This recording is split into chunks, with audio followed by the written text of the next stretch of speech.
Hi అండి. ఈరోజు Puri curry ఎలా చేయాలో చూపిస్తున్నానండి. అయితే పూరీ కర్రీ చూపించాను కానీ పూరీ పిండి కలిపే విధానం చూపించలేదండి. ఎందుకంటే నేను ఓన్లీ మొబైల్ ద్వారా ఒక్కదానే చేస్తున్నానండి. వీడియో తీసేవాళ్ళు లేరు. అందువల్ల నేను క్యాజువల్గా చెప్పేస్తున్నాను. నేను ఎప్పుడు కూడా పూరీ పిండిలో కొంచెం పాలు ఎక్కువ వేసుకుంటానండి. అంటే ఆ పాలు వేయటం వల్ల టేస్ట్ అనేది చాలా బాగుంటుందండి. కొంచెం చక్కెర వేస్తానండి, 1 స్పూన్ చక్కెర వేస్తాను.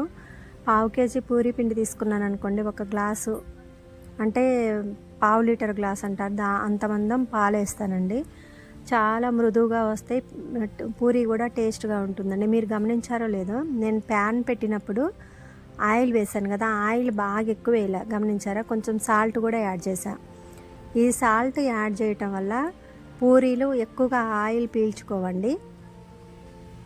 మీరు చూడండి, పూరీ వేసిన తర్వాత మనం ఈ కంటైనర్ ఉంది కదండి, దాంతో ఆ గంటతోటి ప్రెస్ చేసామనుకోండి, పూరీలు బాగా ఉబ్బుతాయండి. చూసారా? మనం హోటల్కి వెళ్ళి తెచ్చుకోవాల్సిన అవసరం లేదండి. 1 పావు కేజీ పిండి ఉంటే ఫ్యామిలీ మొత్తం తినొచ్చు. ఆయిల్ కూడా నేను తక్కువ వేసాను. మీరు అందుకనే పర్టికులర్గా చూపిస్తున్న, ఆయిల్ తక్కువ వేసే మీరు లాస్ట్ వరకు చూడండి. ఆయిల్ మహా అయితే కొంచెమే తగ్గుతుంది కానీ ఎక్కువ పోదండి. నేను ఎప్పుడు ఆయిల్ కొంచెం తక్కువ యూజ్ చేస్తా. ఎందుకంటే ఇప్పుడు ఎక్కడ చూసినా కానీ చిన్న చిన్న పిల్లలకి కూడా హార్ట్ స్ట్రోక్లు వస్తూ ఉన్నాయి. అందువల్ల మనం తీసుకునే ఫుడ్ కొంచెం జాగ్రత్త తీసుకోవాలి. మరి కెమికల్గా మసాలాలు అవన్నీ లేకుండా చూసుకుంటానండి.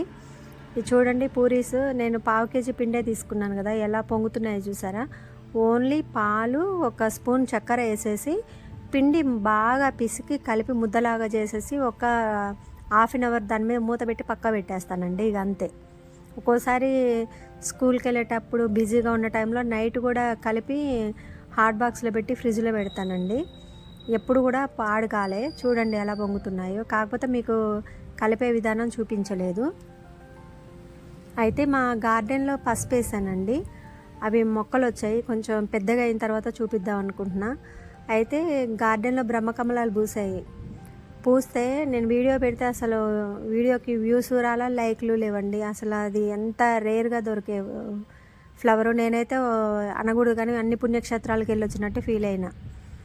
ఎవరి ఒపీనియన్ వాళ్ళదిలేండి. అందువల్ల కొంచెం నేను అనుకున్నా చాలా వ్యూస్ వస్తాయి, ఎందుకంటే రేర్గా దొరికే ఫ్లవర్ కదా అని. కానీ ఎవరు అంత కేర్గా తీసుకోవాలా. సరే, నేను కూడా లైట్గా తీసుకున్నానండి. అయితే మనం నల్ల ప్లాస్టిక్ టబ్బులు తెచ్చుకొని దాంట్లో మట్టి వేసి ఉంచుకోవాలండి. డైలీ మనం కూరగాయలు కట్ చేస్తాం కదా, ఆ వేస్ట్ అంతా కూడా టబ్లో వేసేసి అప్పుడప్పుడు గుల్లగా మనం తవ్వామనుకోండి, ఖచ్చితంగా ఏ ఒక మొక్కలు వస్తాయండి. టమాటా, పచ్చిమిర్చి, వంకాయ ఇవైతే తొందరగా వస్తాయండి. నేను అట్లాగే చేస్తాను. 1 సంవత్సరం మనం నల్ల ప్లాస్టిక్ టబ్లో పసుపు వేసామనుకోండి, కొంచెమే తవ్వి తీసుకుంటాం. అంటే మ్యాక్సిమం అంతా తవ్వుతాం, కానీ ఎక్కడో ఒకటి కొంచెమైనా 1 కొమ్మైనా ఆగిపోద్దండి. నెక్స్ట్ ఇయర్ మళ్ళీ అవే మనం సీడ్స్ వేయకుండా అవే వచ్చేస్తాయి. ఇప్పుడు ఈ సంవత్సరం కూడా నాకు అంతే వచ్చాయి. కాకపోతే కొద్దిగా అక్కడక్కడ కొమ్ములు కూడా పెట్టుకున్నాను. మందారం చెట్లైనా, సన్నజాజి, విరజాజి అయినా సరే అండి, గులాబీలైనా మొగ్గు వచ్చిన తర్వాత మనం ఆ కాడ కట్ చేస్తే మళ్ళీ కొత్త ఫ్లవర్స్ రావడానికి అవకాశం ఉంటుంది. మల్లె చెట్టు కూడా అంతేనండి.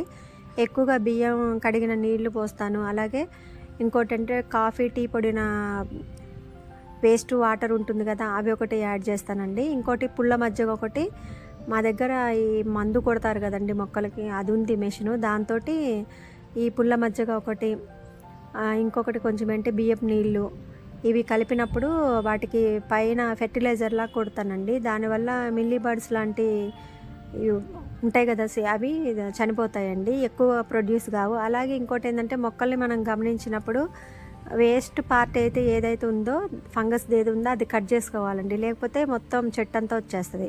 వీక్లీ వన్స్ ఒకసారి వాటి చుట్టూ తవ్వితే మొక్క ఎదుగుతుందండి. ఇంకోటి ఏంటంటే, నేను బియ్యం కడిగే నీళ్ళు పడేయనండి. ఇంకోటి ఏంటంటే టిప్స్ చెప్దాం అనుకుంటున్నాను. నిమ్మకాయలు తెచ్చుకుంటారు కదండి, నిమ్మకాయలు రసం పిండిన తర్వాత ఆ డిప్పలు ఉంటాయి కదా, అసలు నేను పడేయనండి.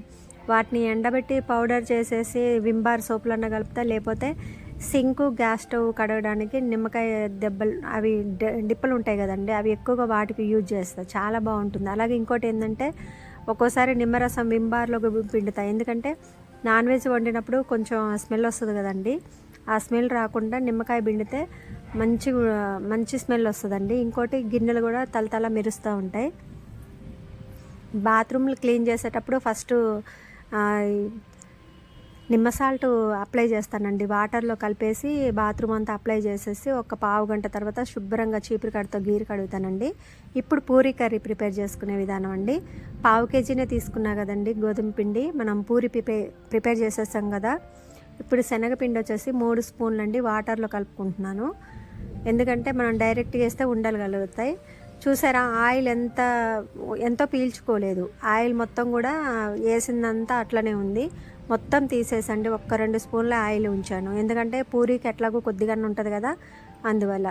ఇక పూరీ కర్రీకి కావాల్సింది ఏంటంటే ఒక ఉల్లిగడ్డ తీసుకున్నానండి. 5 పచ్చిమిర్చి కూడా పొడవు కట్ చేసి తాలింపులో వేసాను. తాలింపు అంటే ఫ్రైలా కాదండి, మనకి ఇది ముక్కలు తగులుతూ ఉండాలి. అలాగే ఒకటే ఆలుగడ్డ ఉడకబెట్టి కట్ చేశాను. కొంచెం జీలకర్ర.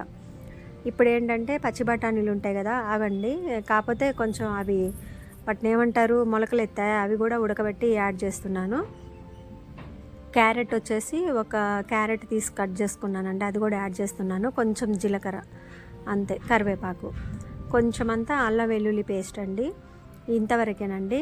అసలు ఎంత బాగా వచ్చిందంటే, ఇప్పుడు నేను సాల్ట్ ఎందుకు యాడ్ చేశానంటే ఇది మనం చేసుకునేది ఫ్రై కాదండి, ఇగురులాగా అనమాట, సూప్ లాగా చేస్తాం కాబట్టి సాల్ట్ యాడ్ చేశాను. అంటే ఇవి నీళ్ళతోటి ఉడకాలండి.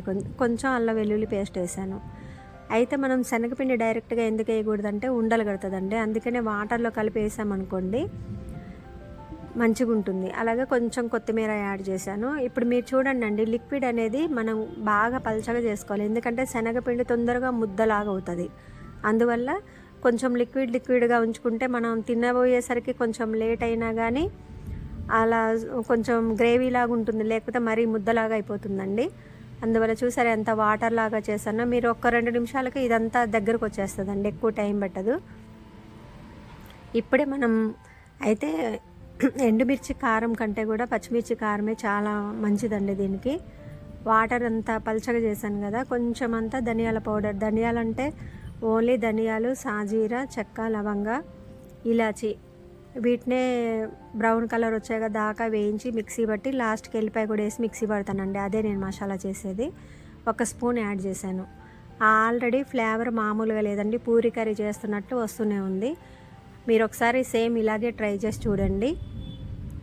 మా వీడియోస్ ఒకసారి అన్ని లాంగ్ వీడియోస్ ఉన్నాయి, షార్ట్స్ ఉన్నాయండి. ఒకసారి చూసి వీడియోస్ లైక్ చేయండి, కొంచెం సపోర్ట్ చేయండి.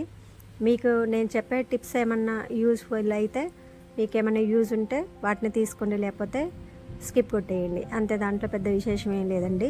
ఎలా వచ్చిందో చూసారా పూరీ కర్రీ. ఆయిల్ కూడా చాలా తక్కువ వేసానండి. సో మీరు కూడా ఈ వీడియో చూసి మీరు ఇలాగే చేస్తే ఓకే, లేకపోతే ఒకసారి ఇలా కూడా ట్రై చేసి చూడండి. అంటే ఈరోజు వంటలు రాని వాళ్ళు ఎవరు లేరులేండి, మనమే దిట్ట అని చెప్పలేం, కానీ ఎవరి స్టైల్ వాళ్ళది. Thanks for watching.